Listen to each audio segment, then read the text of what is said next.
But, according to Cheon, it's better for them to avoid unnecessary conflicts. After all, it would be very troublesome if the Thousand Sword Academy is taken over by the Blood Demonic Heaven clan. Hwon-do confirms it, and they still have 4 days until the opening ceremony of the Thousand Sword Academy. Hwon-do thinks that the Blood Demonic clan might wreak havoc in Shanxi by utilizing the academy's opening ceremony. According to Cheon, 4 days is too long. So, he invites Hwon-do to attend the opening as a representative of the Murin Union. However, Cheon wants to get authorization from the Senate and use assassins secretly. According to him, all this is for the good of the Murin world. Hearing that, of course Hwon-do is very surprised. The next day, at the entrance of the Murin Union scene, Cheon and Hwon-do are already preparing to use their horses. Hwon-do informs that the assassins have gathered. As it turns out, there's also Eun Saryong, the future head of the House of Fair Mothers. The woman seems to want to join them. Cheon greets her, and according to him, Eun Saryong is a woman beautiful enough to unite the whole country as rumored. Cheon reveals that he's really happy that the future head of the Fair Mothers clan wants to cooperate with the conspiracy over the incident at the Thousand Sword Academy. Eun Saryong is a little surprised by the greeting. She turns to Cheon and explains to him that her being here is because she is interested in Thousand Sword Academy. And she doesn't care about men. The woman immediately walks away on her horse. Cheon stares at her sharply and he wonders when the opportunity will come. This makes it even more interesting. Moreover, after 8 years, Cheon can finally meet again with Xia the Hollow Thunder Sword. Meanwhile, on the second floor of the Onkong Shanxi bar, Captain Mo Young of the Iron Blood clan was seen. He was calmly drinking tea while looking at the scenery. He thought that he could return to the Blood Demonic clan after the grand opening, after gathering all the information from various places. As it turns out, the man named Li Gul came from the Thousand Sword Academy and joined the military. He was great, and an expert in fighting as well as education, and became a great strategist and general at the same time. Li Gul also received a position of nobility from the emperor. Then, he suddenly resigned, and his whereabouts are unknown. 6 years ago, he suddenly appeared at the Human Gate, attacked the Blood Demonic Heaven clan and fought against the demon god. After that incident, his whereabouts are unknown. That information is enough for Mo Young, but the problem is, Li Gul's whereabouts are unknown. Suddenly, his daydream is awakened by someone in front of him eating noodles so deliciously. The man looks dull, shabby, filthy. Mo Young looked at the man and called him a pity, because at his young age the 3 heads who were in their prime had to live miserably. After that, Mo Young also got information that when Li Gul resigned, he looked like an old man with bleached hair, but when he appeared at the Human Gate, he looked like a young man with black hair. While drinking his tea, he asked, did Li Gul succeed in achieving the legendary rejuvenation? And according to him, everything will be clear tomorrow at the opening. Meanwhile, the mustachioed man has finished his meal. As it turns out, he is the Imperial Secret Force, Dapwon. As it turns out, he was assigned by the Imperial Court to infiltrate Shanxi and hide his identity. He was given the mission to find the whereabouts of the national security leader, Li Gul. And right now, the Thousand Sword Academy is holding its opening ceremony. According to him, the general will be, he's been sitting in front of the Thousand Sword Academy residence for 4 days, and he intends not to sleep if it catches him off guard. The funny thing is, they're both looking for the general. But they don't seem to know that Li Gul is on the first floor of the bar. Li Gul looks up, he realizes that someone is looking for him. Suddenly, outside they saw the academy's elder, One Noil, greeting the guests. Man Bokja did not expect that the Thousand Sword Academy managed to revive so quickly. Man Bokja wondered where the academy got so much treasure. Li Gul smiled and informed that there was already someone helping the Thousand Sword Academy. But suddenly, Li Gul felt something. He smells the scent of Blood Demonic Heaven clan followers. He intends to take care of that person. As for Mu Young, he closes his eyes and opens them. He realizes that he is exhausted because he hasn't slept for 3 days. But suddenly, he is so surprised when he sees his body buried in the ground. In front of him is Li Gul, who immediately asks him, is he a member of the Demonic Heaven clan? Mu Young is even more shocked that he who is the Iron Blood captain of the Blood Demonic Heaven clan has been kidnapped. He realizes that he was caught off guard. Li Gul immediately points a sword at his face. Mu Young's body shakes violently, cold sweat drips, he is so scared. He asks Li Guol to kill him immediately. Hearing his voice, Li Guol remembers that the Baldy is one of Bian Ilquang's shadows.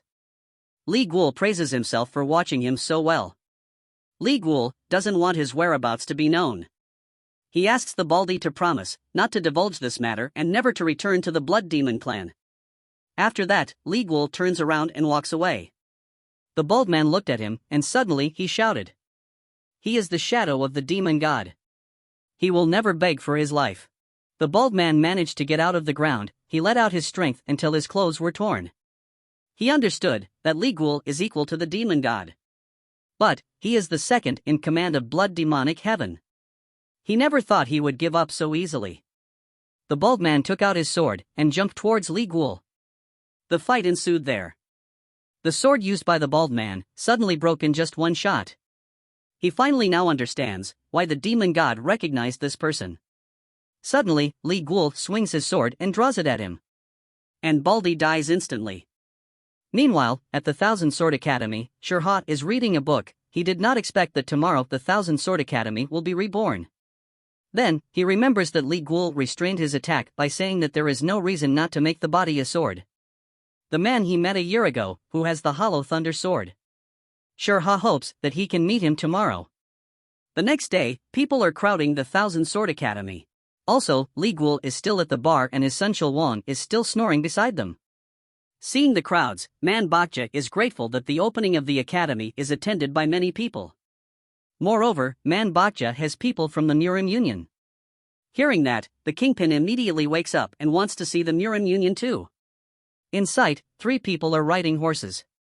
Li Guol confirms it and explains that they are members of the 100 leaders who lead the Murim Union. He mentions that the snot-nosed boy in the middle is Morong Cheon of the Morong clan, one of the 5 greatest clans. The one next to him is from the Bayak clan, named Bayak Wando. And the woman behind him, Li Guol doesn't recognize her at all.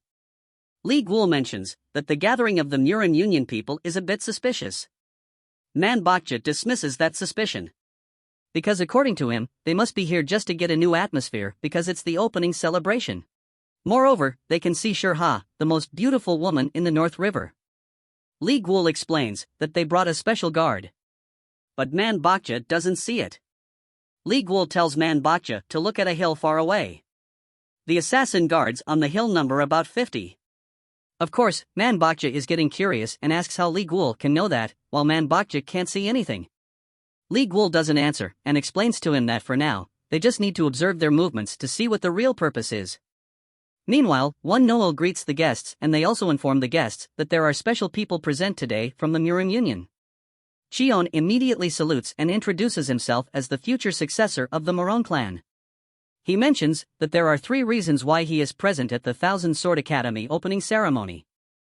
The first reason was to encourage the people of the Thousand Sword Academy who never bowed to the Blood Demonic Heaven clan's ruthless behavior and rebuilt their own academy.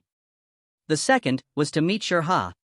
At that time, Cheon was given the honor of winning the martial arts competition 8 years ago. And the third was, he felt a little worried. Suddenly, masked ninjas entered the crowd. Of course, that startled everyone, including the people from the Thousand Sword Academy. The people protested, weren't the Murim Union visiting to congratulate the academy? The people were disgusted. It turned out that not all clans in the Murim world were part of the Murim Union. And again, how dare the Murim Union disrupt the atmosphere of this banquet? Cheon bowed and apologized. He explained that the reason he sent intel from the Murim Union was because there was something very worrying. He asked one Noel to explain 2 things. Cheon asked the first one to show them the Hollow Thunder Sword. Hearing that, the other student was angry. He shouted that the rules in the Murim world, whoever wants to know someone's sword must have a clear reason. One Noel told him to calm down, and he immediately gave the sword to Cheon. Cheon opened the sword from its sheath and showed the sword to the people, and told one Noel that the Hollow Thunder Sword is made of meteorite steel, not ordinary iron. Of course, one Noel was very surprised, because he also heard it for the first time. Moreover, they got the sword as a gift from someone. Cheon immediately told them about his small concern. He had heard that there were no other swords forged using meteorite metal in this world except the 4 divine weapons. Moreover, there was an incident where one of the 4 divine weapons, the Bone Collector, disappeared. He asked the Thousand Sword Academy people for an explanation when they received the Hollow Thunder Sword. Was it before or after the Bone Collector sword disappeared? The Thousand Sword Academy students realized that it was a trap, but they didn't expect that it was the people of the Murim Union. Since no one answered, Shion jerked them off to tell them immediately. Woon Noel looked down, knowing that this was a ridiculous statement. It didn't make sense, but it couldn't be denied. Master Li Gul left the Hollow Thunder sword the moment after the Bone Collector sword disappeared. Everyone who was there seemed surprised to hear that. One of the grandfathers stood up and concluded that Thousand Sword Academy stole the Bone Collector sword and made it into the Hollow Thunder sword. People turned to him and mentioned that it was Dumas from the Blood Demon clan who stole the Bone Collector sword. People began to wonder, could there be a connection between the Thousand Sword Academy and DOMA? One of the grandfather who had been emotional, his emotions exploded. He held his sword and said to Shurha, if they continue like this, the Thousand Sword Academy will be accused of stealing the Bone Collector sword. Shurha held him back. He knew there must be a way to explain all this. Shurha knows that Shion is doing this because of his unrequited feelings for Shurha. Shurha also thought about when the Hollow Thunder sword and the Shatter Muntins with one sword technique book they received. Shurha remembered that time when he was a kid, when he received the sword and the book at the Thousand Sword Academy. At that time, the Bayok clan was still chasing Dume for stealing the Bone Collector sword. Shurha then approached Shion and asked to explain. Shion also invited Shurha to explain. Shurha then explained to the people that he had heard that the time to make a sword takes at least 15 days or even a month. Then, Shurha turned to Huandu. He remembered that the time gap when the Bone Collector sword was stolen and the arrival of the Hollow Thunder sword was only about 10 days. Shurha asked the swordsman Wando to confirm the date of the Bone Collector sword loss. Hearing that, Wando was surprised. He immediately turned to Chion. Shurha immediately continued that the Thousand Sword Academy firmly did not steal the Bone Collector sword.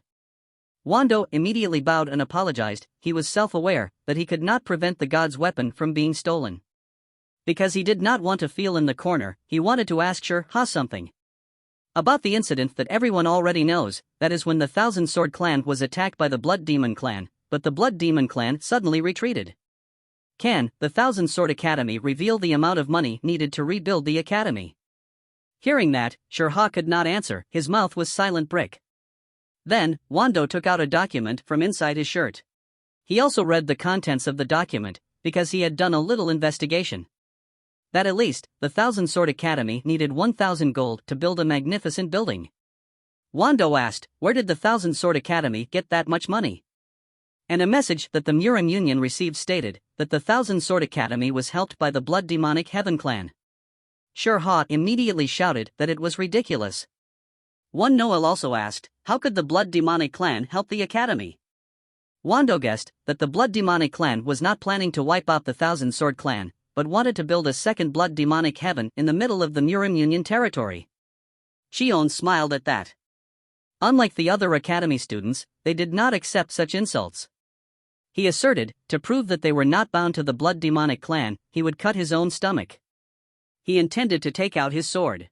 Shion immediately gave the signal for the assassins to come forward to restrain them. He mentioned if the Thousand Sword Academy students drew their swords, he would consider it as resistance and had joined the Blood Demonic Heaven clan. Shion told them to put down their weapons and surrender, so that the Murim Union could arrest them and put them on trial. The people immediately shouted that this was a disgrace, not expecting that they were invited here to congratulate the Blood Demonic Heaven clan branch. They thought that the Thousand Sword Academy rebuilt the academy wholeheartedly, but as it turned out, it was all funded by the Blood Demonic Heaven clan. And they thought it was presumptuous, because the academy had betrayed their predecessors. Shion immediately shouted to tell them to put down their weapons, and the Murim Union would bring them to trial at the Murim Union. Shurha thought if they were arrested now, they would all be killed. Shurha immediately shouted that he would not give up and would fight. Shurha would prove that the Thousand Sword Academy was innocent. One Noel turned to Shurha and told him to go, and they would hold the Murim Union army. But Shurha refused. He would fight together. Shion, who saw that, immediately ordered his troops to take out the people from the Thousand Sword Academy.